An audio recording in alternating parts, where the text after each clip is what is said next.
connectivity solutions from Cambium Networks, enterprises, managed service providers, and broadband network operators have a proven solution to deliver connectivity while reducing costs. Our solutions are reliable, so operators can deploy indoor and outdoor Wi-Fi and wireless broadband networks with confidence that they will work from launch through the long haul. Contact Cambium Networks to improve your connectivity today. Well, hello everyone, and welcome to our session on billions now and billions later, how government funding for broadband impacts your business. We're really excited to be here presenting a WISP industry conference and expo virtually. The event's hosted by Preseam and supported by WISPA, that's us, as well as many of the leading vendors in our industry. So let's get going. Today we are talking about government funding, and we have some awesome panelists to share their expertise with you today.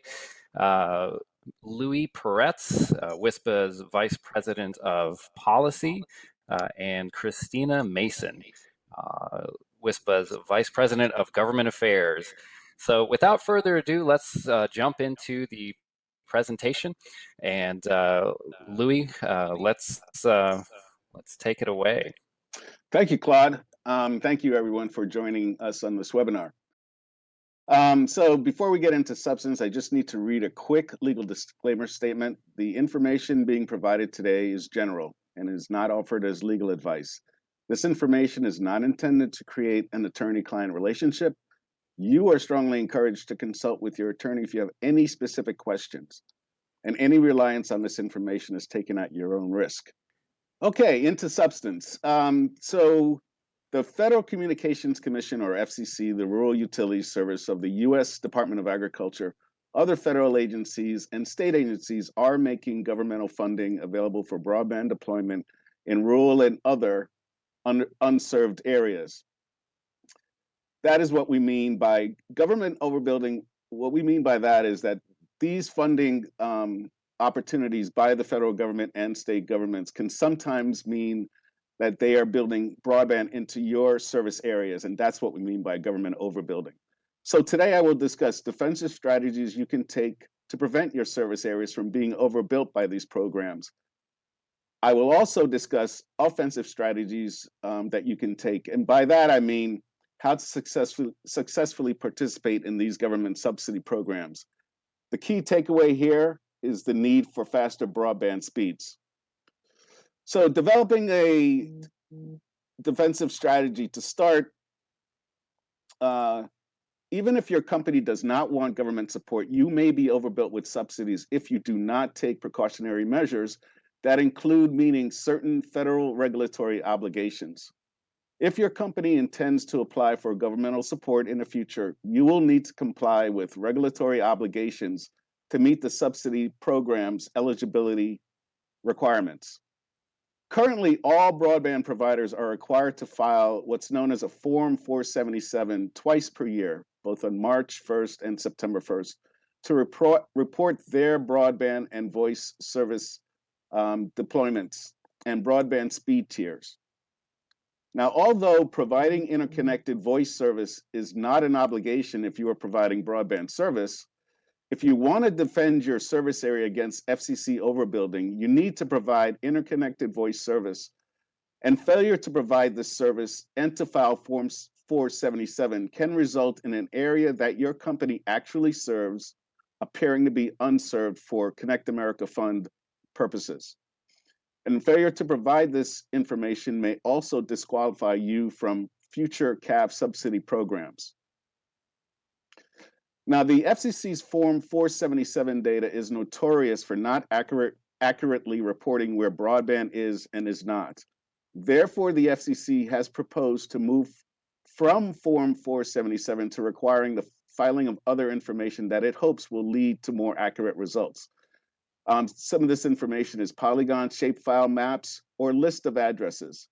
For WISP, wireless internet service providers, the FCC is going to require propagation maps.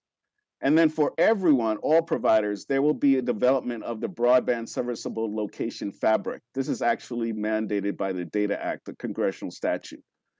And the FCC is seeking comment on when to end the requirement to stop reporting using Form 477.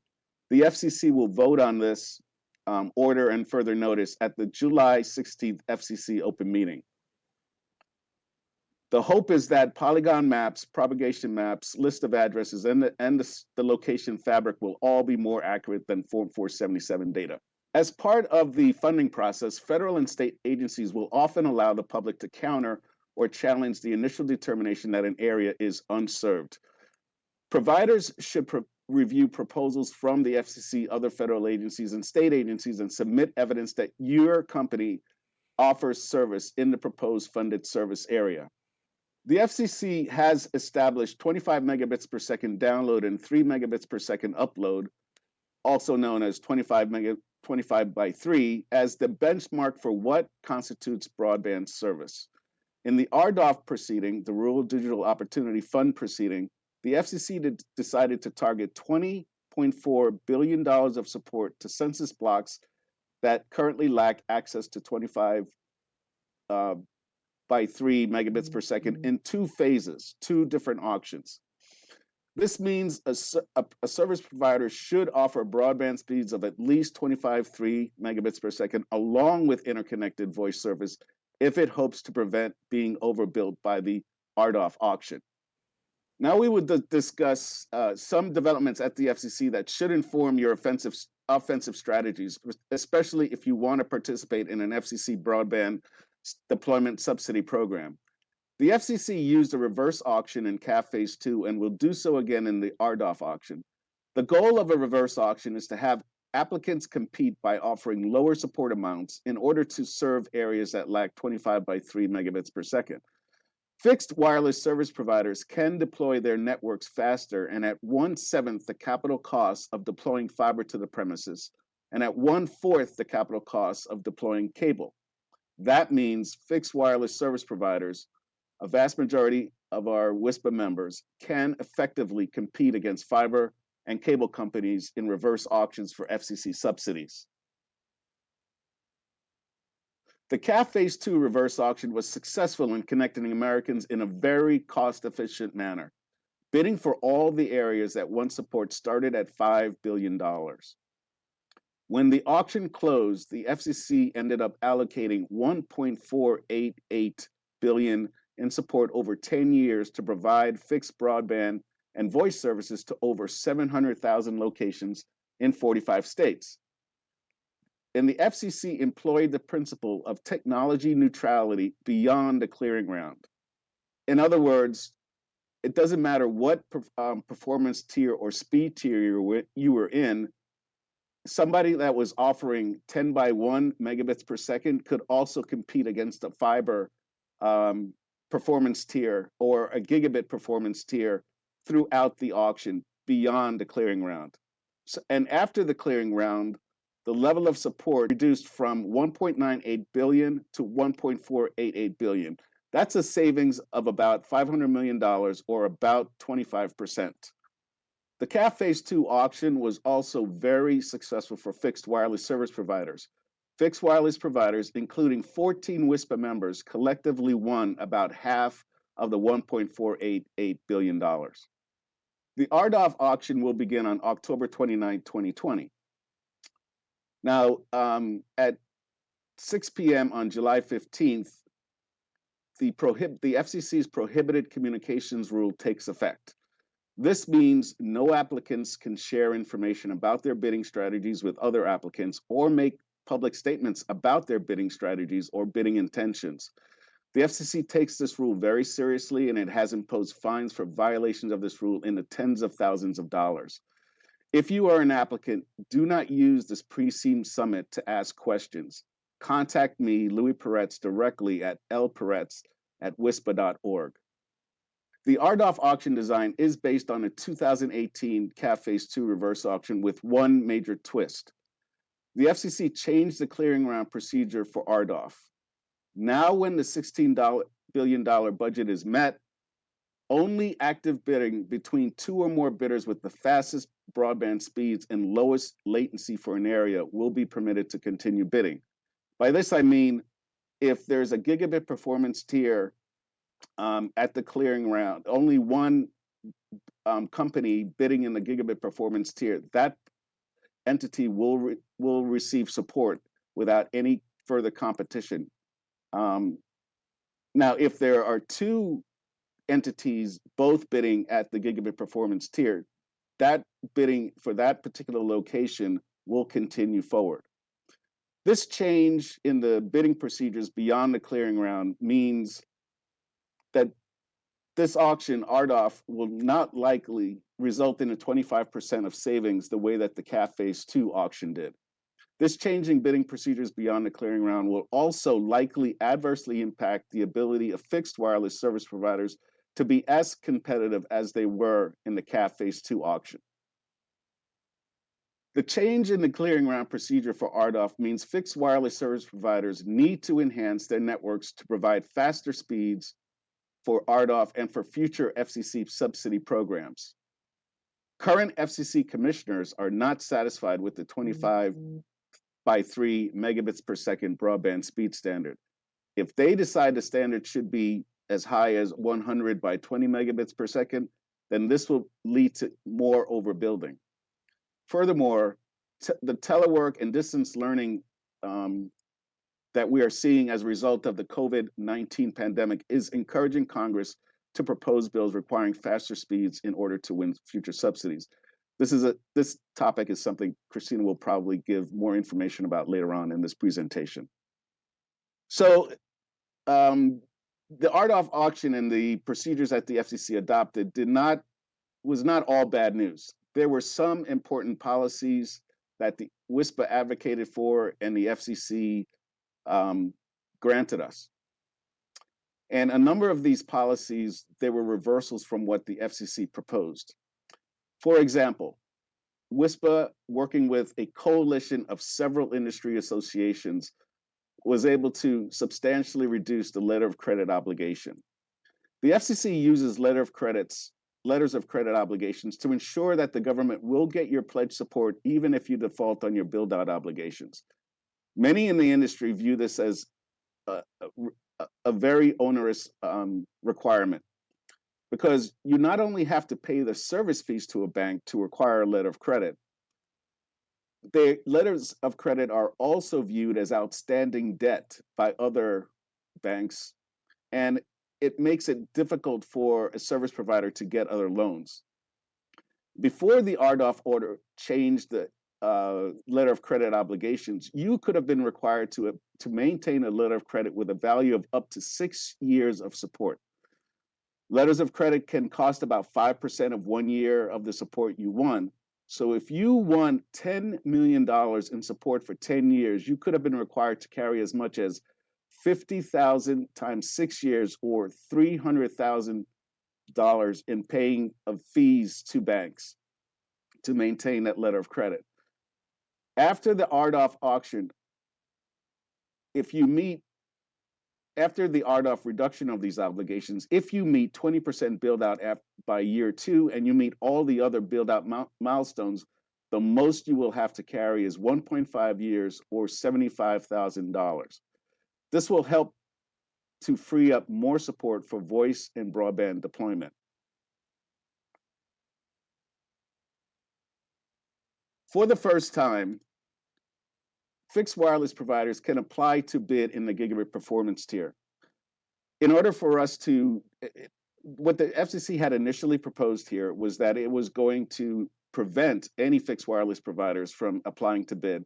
And what WISPA did was demonstrated how 6 equipment manufacturers are providing radios and other equipments that allow WISP to use millimeter wave spectrum to achieve gigabit speeds. Another important policy reversal was encouraging the FCC to provide more information about bidding in lowest performance tiers to allow you to focus on areas you can win.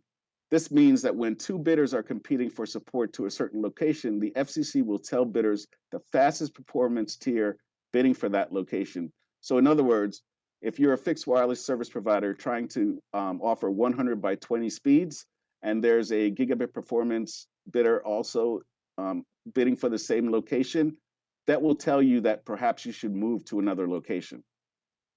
And we also persuaded the FCC to include in the spectrum bands that can help to meet RDOF build-out goals, the 6 gigahertz band and the 37.0 to 37.6 gigahertz band. One of the best ways to meet this need for faster speed is to deploy services using spectrum that will enable your network to offer faster speeds. Since 2017, WISPA has vigorously advocated for the FCC to allocate more unlicensed and licensed spectrum that is capable of providing faster speeds. The spectrum bands are listed there. I will tell you that a number of our companies are already using unlicensed millimeter wave spectrum to provide gigabit speeds to their customers, download speeds. A few of our WISPA members are also using licensed millimeter wave spectrum to do the same. And when it comes to CBRS, generalized authorized access and priority access licenses, there are also several equipment manufacturers who claim that they can sell radios that can achieve 100 by 20 megabits per second using just CBRS auction. CBRS spectrum, excuse me. Now, one note on CBRS and the priority access licenses is that is going to be the allocation of those priority access licenses will be subject to an auction that starts in later in July. Another important victory for WISPA in terms of allocating spectrum for WISPs was the 850 megahertz of unlicensed spectrum using standard power in the 6 gigahertz band. WISPA advocated to increase the power levels for standard power outdoor communications between fixed access points and fixed client devices. The power level now is 36 dBm, maximum EIRP. Another important proceeding that we hope the FCC will conclude by the end of the year is their proposal to allocate 45 megahertz of unlicensed spectrum in the 5.9 gigahertz band. So the takeaway here is that companies are developing equipment to deploy services over these spectrum bands. And by exploring which spectrum bands make the most sense for you to deploy faster speeds, you can help to protect yourselves against future government overbuilding through the FCC reverse auction subsidy programs. All right. Well, thank you, Louis. That was a very informative presentation. And I should have mentioned this at the top, but if you're attending this session and you're interested in getting 25 points as part of the play to win, I should say, prize contest, you should hang on with us till the end, and you'll get your free code to participate in that program. So Louis talked a little bit about the programs that the FCC and other entities are currently implementing to deploy subsidies for broadband. Christina is going to join us and talk a little bit about things that are a little bit further down the pike, to kind of give you a sense of things that you may want to take into account, not just in the next couple years, but in the years beyond that, as you think about how to position your business in the future. So with that, Christina, take it away. Thanks, Claude. So a little background on me. I work, I've been with WISPA for over a year now, and I am WISP face to Congress. Now, I realize that Congress is everyone's favorite topic. Everybody loves Congress. We love the way DC works, and it's complete perfection. And unfortunately, the reality is that what DC and specifically Congress does every day has a direct impact on how you do your business planning, what little ideas they have bubbling in their heads come into fruition, and now, boom, a year later, it's impacting your business. So while we would love to kind of bury our heads and hope for Congress to get their acts together, in the meantime, we have to take them very seriously in the role that they play. Specifically, Congress has an oversight role. So that means FCC, the USDA, any of these SBA, any of the agencies that you may interact with on a regular basis, either through business dealings or even just in your personal life. Congress's stated role through the Constitution is to oversee these agencies and ensure that they're doing what Congress wants them to do, whether that's nitpicking through letters and little nudges and tweets here, or it's even bigger hearings and more public statements that let agency heads know whether Congress is happy with what they're doing and how they're implementing programs, or if they're a little bit disappointed and want to see more out of an agency. So this oversight role is very important, because it guides how an agency may implement any given program. But another major role is the funding.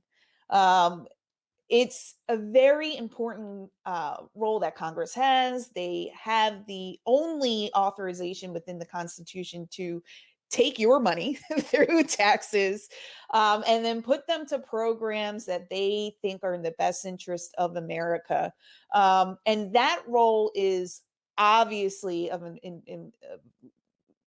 complete importance, independent of the USF funding mechanisms and anything else. Congress has the complete authority to create a new program, fund it, and use that program to deploy broadband where they think it's needed, in a way, in a manner that they think is best. So that's why it's very important that not only WISPA is involved in what's happening in Congress on a day-to-day basis, but that you take an interest in what's happening, because you have a very powerful role here as a constituent and as a business owner, as a American citizen or what have you. You have the ability to influence what Congress does based on your input. If you voice and tell them, hey, some of these ideas that you're coming up with, they're hurting my business, you need to let your senators and your representatives know that. Or alternatively, if you see gaps and opportunities and, hey, you guys are throwing billions here and billions there, we need a few of those bucks right here in your very own backyard. And here's what I would do to take advantage of that money. That's very good input too. And so we encourage you, as if you're a WISPA member, you hear it all the time. Please engage your representatives. Please reach out. Please share your stories. It's all because of this funding and oversight role that Congress has, and how influential that role is on the way the agencies deal with you and your business. Historically, the way Congress has kind of dealt with this funding was a little bit along party lines. Democrats were a little bit more, looser with their spending. They believed that investing in the communities, investing in broadband deployment programs would return dividends. And then that is the way they wanted to see taxpayer money spent. Historically, Republicans were on the more conservative side, obviously, and they wanted to let the market kind of sort itself out and have limited government intervention, including limited taxpayer money in these broadband funding programs. So they kind of historically had taken a little bit more of a backseat to deciding where, or plussing up billions into any given broadband deployment program. Things have shifted a little bit, admittedly, over the last decade or so, closer to the last 5 years. Republicans and Democrats alike have been hearing overwhelming feedback when they go home on their recesses, or when they go visit and take tours of communities, that broadband connectivity is becoming more and more and more of a necessity in the everyday dealing of business. If you're trying to start a small business, whether you're in a rural community or, an urban setting, whether you're a student who's trying to learn, particularly in the current times with distance learning and teleworking, everybody's clamoring for good internet. And thankfully WISPA there to provide it when communities need it. But there are some communities, as we all know, that remain unserved and underserved. And so they're talking to their senators and their representatives saying, hey, we need faster internet. We need more internet. I need connectivity. I need to be able to serve my customers. I need to file, send e-receipts and invoices. And I just sometimes don't have the connectivity I need. So this is a mandate they're hearing from home and they're taking back to DC with them. And from there, there's been a little bit of a shift. Now Republicans and Democrats are seeing a little bit more eye to eye on funding these broadband deployment programs. Now the devil's in the details, and they still have differences in opinion of what this looks like, how much of a role government does have in these programs. How much ISPs should give to the government or be beholden to the government. But the key change is that Republicans are now not so hesitant to throw money into these programs. They believe that, hey, if we incentivize companies to build out into areas that are probably a little bit more difficult to serve, then that may be an important role for the government. And maybe that's the limited role they have. And beyond that it's up to the ISP to ensure quality service and all the things that we do day to day.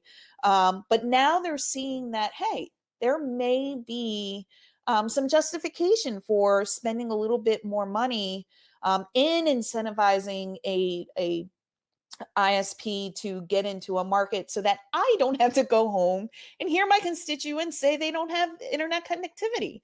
Also, it's a win for me. So as an elected member of Congress, I can go back to you and your community and say, here you go. I have now authorized $60 billion to be deployed, and that money is coming to your backyard, and you will have quality internet as soon as possible. And I'm doing everything I can. And you have to remember that as we have these conversations, that's the viewpoint of Congress. Now, we have our own personal views as private citizens and business owners, but you have to understand the logic behind some of the rationale and kind of funneling money and deploying quickly and top speeds is coming from a rationale of wanting to serve their constituents.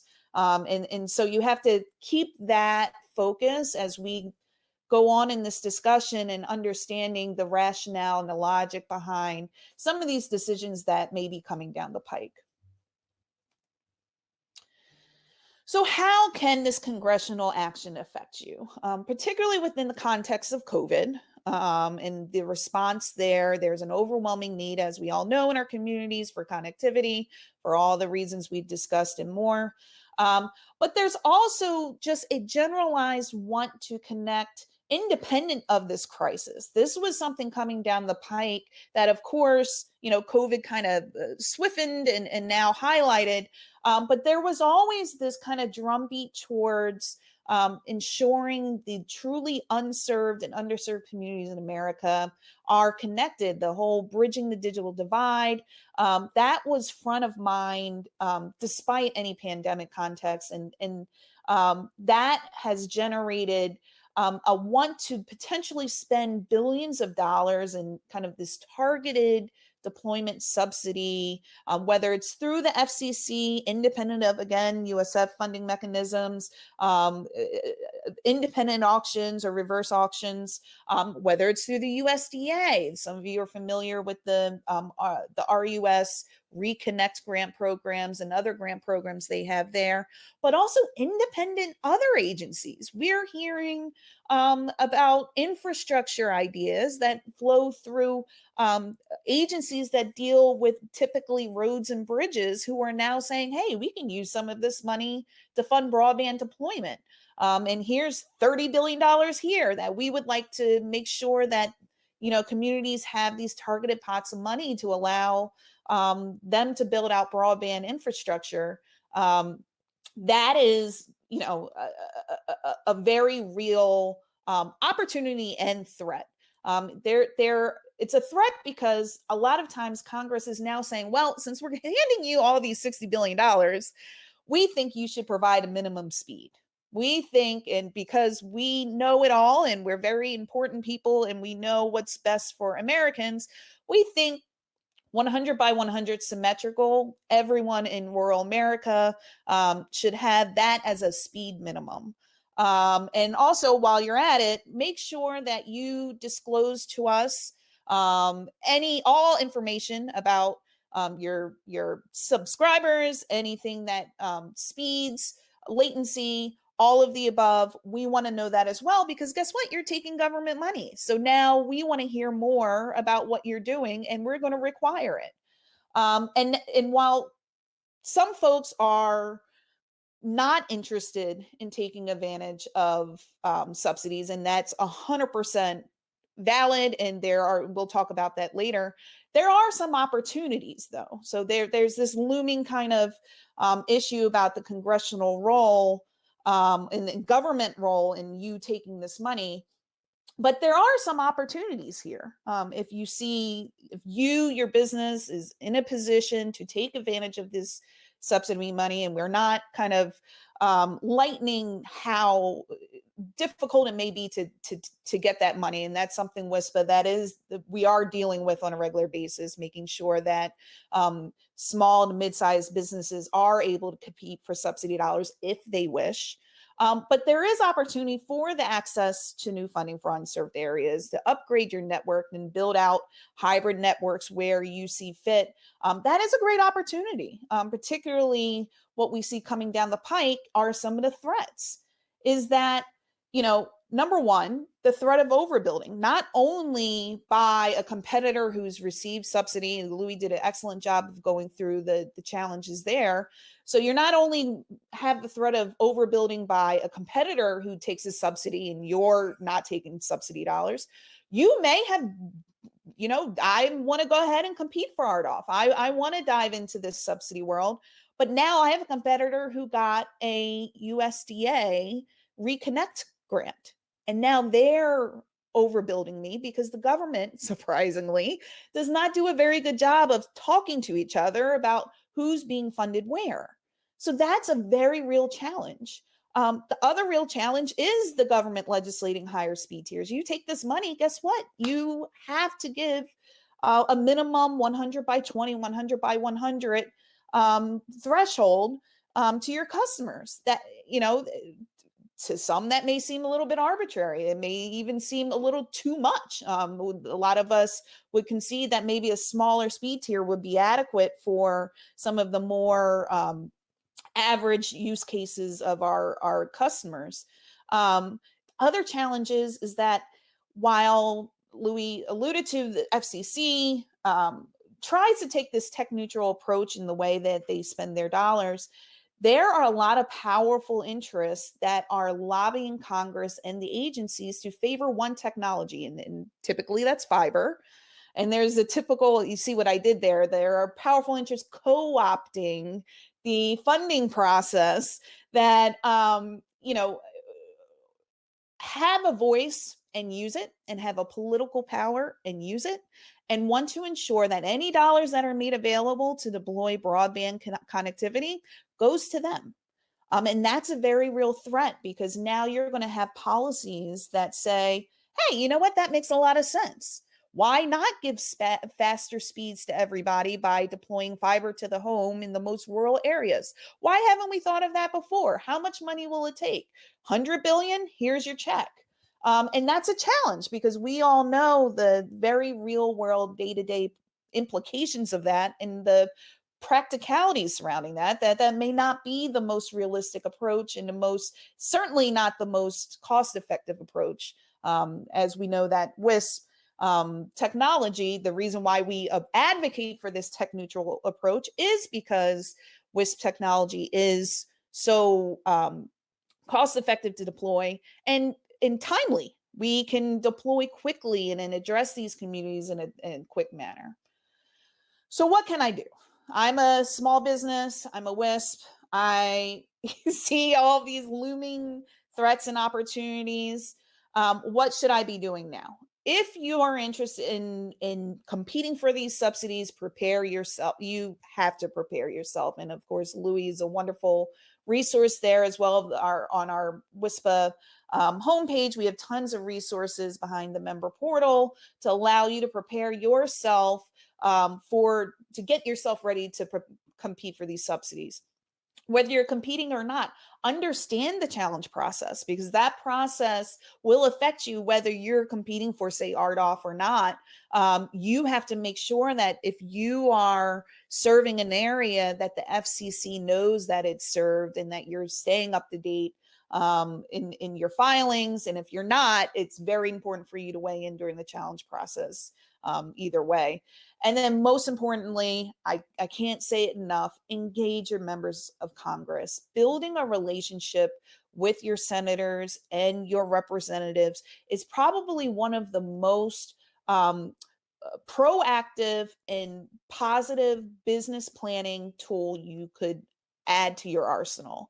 Having an advocate who understands fixed wireless and the role you play on the ground in his or her community is a game changer when it comes to discussions of these subsidies. When they understand fixed wireless and the advantages we bring to the table, whether it's the cost effectiveness or the time to deploy, we now have a champion. We have someone who's singing our praises in these conversations about broadband subsidies. So you engaging allows us to amplify your voice by getting all of our stories around the table and letting Congress know that it's important to have a tech neutral, all of the above approach to broadband deployment dollars.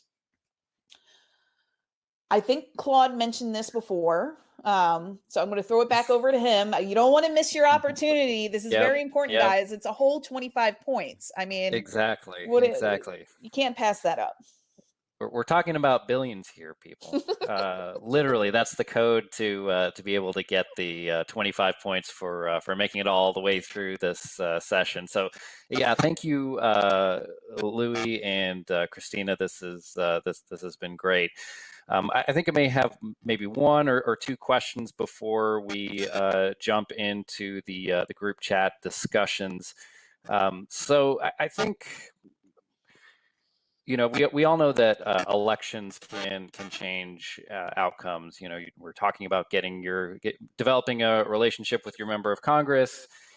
We're coming up on another election this year in November that has the potential to, you know, shift things pretty significantly in terms of which political parties are in power. Walk us through kind of what the changes would look like, you know, should Democrats take over, you know, holistically in 2021 versus, you know, things staying relatively the same, and how does that impact broadband subsidy policy, Christina and Louis? Well, I can talk about what I see happening at the FCC. So the senior Democratic commissioner, Jessica Rosenworcel, has been saying since 2015 that she believes 100 megabits per second download and 20 megabits per second upload are table stakes for broadband in the future for our nation. So I believe that if the administration changed hands to the Democrats, and if Commissioner Rosenworcel is, you know, designated to be the chairwoman of the FCC, then we are going to be seeing again the broadband standard move from 10.1 to 25.3 as it did under the prior Democratic administration to a much higher standard, and probably going to be 100 by 20. Now, having said that, she's also a proponent of having the most accurate data on where broadband is and is not as possible. In fact, she didn't want the RDOF auction to even be held until there was a development of much more accurate data. Perhaps the development of the broadband serviceable location fabric, which WISPA, as part of a coalition called the Broadband Mapping Coalition, has been strongly pushing for. So we can see, think that we can see two things. One, maybe the broadband standard speed gets increased. And second, more accurate data. And more accurate data is actually very important to helping our members defend against overbuilding. Yeah, I would completely agree with Louis. So, for example, let's say that in the next election, Democrats take over both houses or chambers of Congress, and we have a obviously Democratic president, and then Democratic FCC. The chairwoman would essentially have a clear pathway to implement any kind of rules and probably have complete congressional support. So that means not only would the chairwoman, be able to do whatever she wants within the FCC, the Senate and the House would then also, there are actually policies right now, proposals right now led by Democrats that when I was speaking about 100 by 100 symmetrical, that was not in a imaginary world. That is a very real Democratic proposal proposed by very powerful Democrats in leadership, and it's become their marker. And that's something to take into consideration. Now, obviously, there are ways. Number one, WISP is here. If you're not a member, you are missing out on a lot of the advocacy that we're doing here as a collective WISP to inform and educate Congress on the very real impact of speeds. But number two, there are also ways that we can engage Democrats to work with them on other policies that we do like, that we can support, making sure that there's digital adoption and digital literacy programs and other opportunities for us to ensure that consumers are engaging and educated themselves. But what you will find is a consumer-focused government, as opposed to maybe a small business first or business focused government that we may have with Republican leadership. All right. Yeah. Thank you. That's a very concise summary of I think where we're at, and it's going to be very interesting to see what happens in November and beyond. So, Louis, Christina, I'd like to thank you for the presentation today. I think we're going to transition right now to taking people's questions via live text. We'll hang around. Let's jump to the group discussions tab on your left menu. Let's find this session and start typing your questions there. Again, the code that you're looking for to get your points is billions. And just one last reminder, as I think both Louis and Christina mentioned, we at WISPA are here every day fighting in DC on your behalf, and also taking all of the information that's flowing out of DC and doing our best to educate you. So there's a lot of good resources in our member section of the website. Encourage you to go there and learn more about all of the things that we're doing and the subsidies that we see coming down the pike. So once again, thank you, Preseem, for hosting today, and thank you, Louis and Christina, for your presentations. Let's hop on into the chat. Thank you. Talk to everybody later. Thank you. Thank you for tuning into this session at the WISP Virtual Summit, proudly presented by Preseem. Preseem is a one-of-a-kind networking solution developed exclusively for WISPs that helps to find and fix quality of experience issues across towers, access points, and subscribers. To learn more, visit preseem.com today.